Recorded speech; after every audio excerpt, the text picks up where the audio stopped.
Bom, pessoal, então nessa terceira parte do nosso Evangelho no Lar, nós vamos continuar estudando o capítulo 12, Amai os vossos inimigos, o item 15, que é o último item referente àquele tema do duelo, né?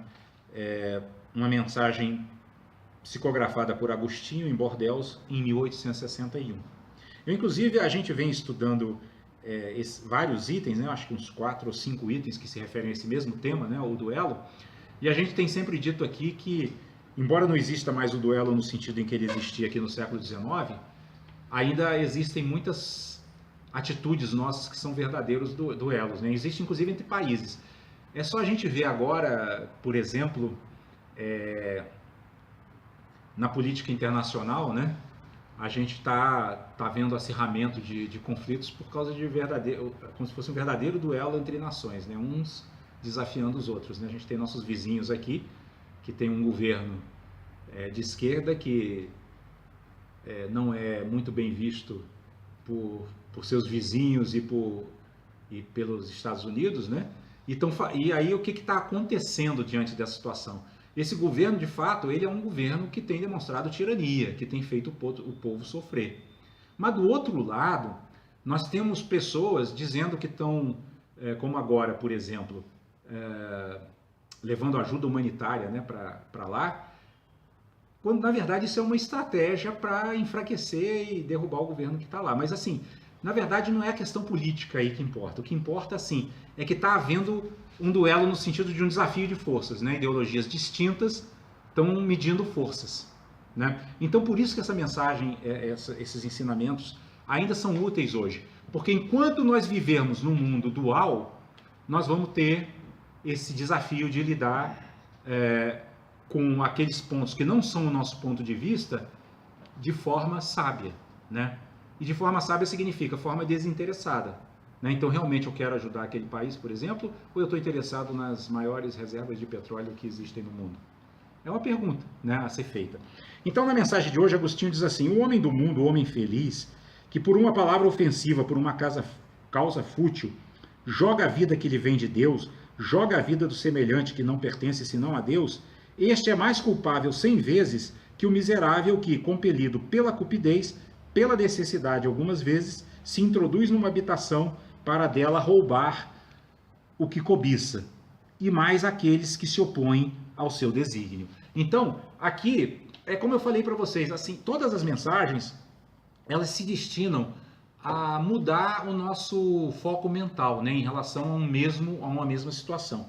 Então, aqui no caso, Santo Agostinho está comparando os duelistas que se desafiam, né, para um duelo, dizendo que eles são piores do que aquela pessoa que entra numa casa e porventura mata alguém porque está morto, porque está com fome ou porque está passando necessidade e entra ali para roubar e acaba matando alguém, né? Por quê? Porque aquele que desafia alguém para um duelo, ele não está passando por nenhuma necessidade, na verdade. Ele tinha condições de refletir melhor sobre a ofensa recebida e dizer assim, não, eu posso reagir a isso de uma outra forma que não seja com a violência, né? Diferente daquele que está, muitas vezes, passando necessidade, né? Então, para que o espírito de Agostinho faz isso, né? Para tentar mostrar o quão... a palavra não é ridículo, mas vamos dizer assim, o quão brutal, né? É essa questão de você se propor a praticar a violência, mesmo tendo as condições para fazer condições melhores para fazer uma escolha mais tranquila e mais pacífica para resolver a situação, né? E aí ele continua dizendo assim: este último, quase sempre, é um homem sem educação. Isso ele está falando do homem que entra para roubar na casa, né? Não tendo senão noções imperfeitas do bem e do mal, enquanto que o duelista pertence quase sempre à classe mais esclarecida. Um mata brutalmente, o outro com método e polidez, o que faz com que a sociedade o desculpe. E aí olha só como a sociedade ainda tem uma visão muito torta dessas coisas, né? Ela desculpa aquele que mata com método e polidez, que é o duelista, né? Mas não desculpa aquele que por uma necessidade, né, por um desespero, entrou numa casa para roubar e acabou até muitas vezes cometendo um crime de assassinato, né?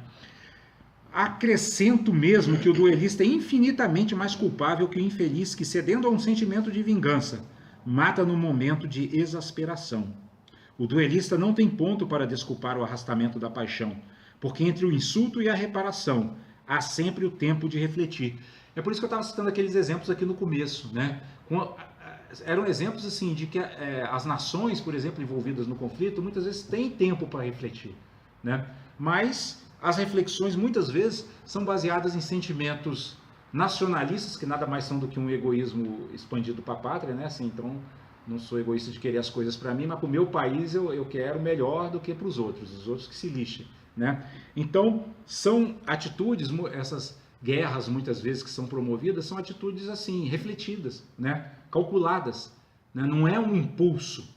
Então, o que Agostinho está dizendo é exatamente aquilo que Jesus chama a nossa atenção. A quem muito foi dado, muito será pedido. Então, se eu tive a oportunidade, se me foi dada a oportunidade de refletir, e eu cometo uma barbaridade, e eu cometo um ato cruel, mais será cobrado de mim do ponto de vista da justiça divina. Óbvio, né? Porque a justiça divina, ela de fato é justa, né? Então, a cada um segundo suas obras, a cada um segundo a sua dimensão de responsabilidade e de consciência, né?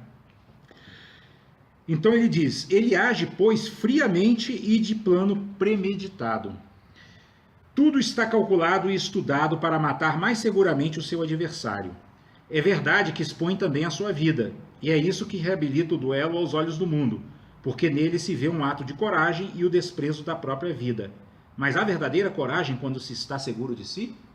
Né? Ou seja, de um modo geral, os duelistas, quando desafiavam seus inimigos, eles estavam certos de que eles tinham mais habilidade e mais chances de vitória. Então, o que Agostinho está propondo aqui é uma reflexão. Há coragem nisso, né? Quando eu sei. Aí a gente pode trazer de novo aqui para as guerras que vêm tumultuando, ou para os conflitos, né, internacionais que vêm tumultuando o nosso mundo, né?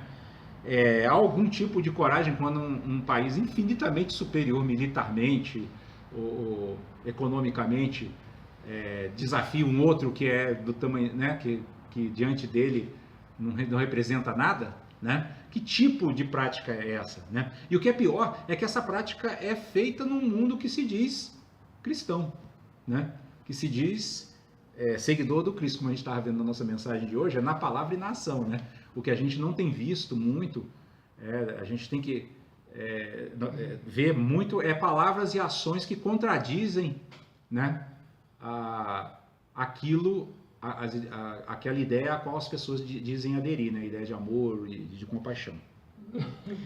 E aí ele continua, o duelo, resto dos tempos de barbárie, onde o direito do mais forte fazia a lei, desaparecerá com uma apreciação mais sadia do verdadeiro ponto de honra, e à medida que o homem tiver uma fé mais viva na vida futura. Quer dizer, quando nós fomos desenvolvendo mais a nossa fé na vida futura, o que é chamado, o que a gente hoje chama, e naquela época também se chamava de ponto de honra, vai ter um outro significado para nós, né? A nossa honra vai estar muito mais ligada à dinâmica do nosso mundo interior do que às nossas reações ao que acontece exteriormente, né? Vai ser muito mais honroso ter o que a gente falou agora há pouco, uma ação de poder, né, sobre as circunstâncias, de não nos deixarmos arrastar pelas circunstâncias, do que sair reagindo de maneira impulsiva e agressiva em relação ao que acontece conosco, né?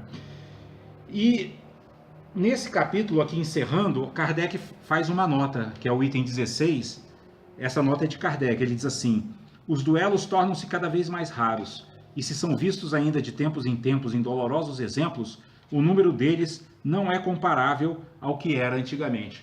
Mas é interessante, porque isso aqui ele está falando no século XIX, já estavam se tornando raros os duelos, né? E hoje a gente não vê duelo dessa forma, né? Alguém formalmente desafiando alguém para duelar, isso não existe mais. Mas a gente vê quase que diariamente no noticiário pessoas que foram assassinadas, um carro passou e o sujeito atirou no outro e executou, né? Ou então policiais executaram criminosos assim de maneira covarde. Então, assim, a gente não tem o duelo, mas a gente continua tendo o mesmo modus operandi. Por quê? Porque não foram superadas essas imperfeições, né? A crueldade, a maldade, a covardia, né? A raiva, né? Eles continuam ainda minando as mentes. E enquanto isso estiver presente nas mentes, as ações vão refletir as impurezas que estão no coração. Por isso que Jesus fala, né? Não é tanto o que entra pela boca do homem que importa, é o que dela sai, porque o que dela sai mostra o conteúdo interno que ele tem, né? Quer dizer, o que a gente fala, né? O que a gente e com a forma como a gente age. E aí Kardec continua nessa nota dizendo assim: outrora um homem não saía de casa sem prever um encontro, tomando sempre suas precauções em consequência. Um sinal característico dos costumes do tempo e dos povos está no uso do porte habitual, ostensivo ou oculto, de armas ofensivas ou defensivas. Olha só, isso é século XIX, hein?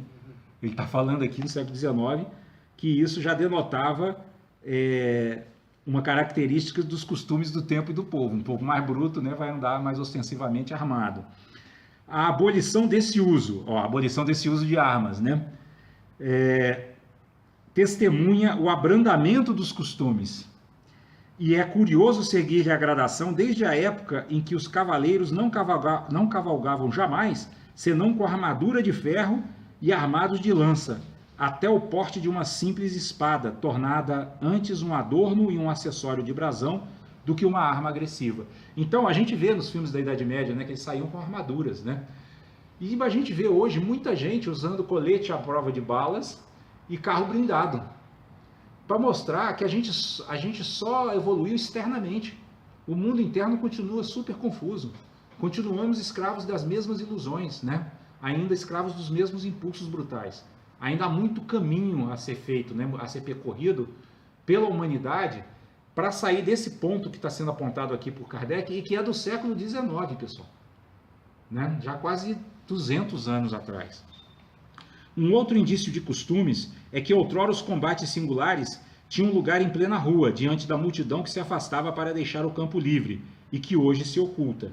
Hoje, a morte de um homem é um acontecimento que emociona. Olha que interessante de novo.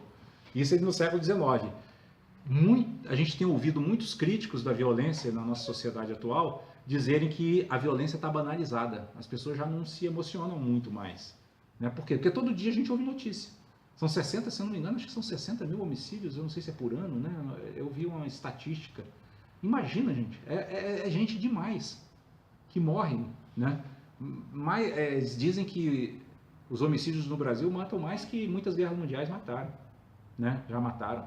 Então, isso que Kardec está dizendo, essa insensibilidade hoje, ela acaba nos afetando porque todo dia a gente ouve aquilo. Se todo dia a gente se sensibilizar com cada um que a gente vê na televisão sendo assassinado, daqui a pouco a gente não tá morto também, né? De tanta tristeza, tanta, né?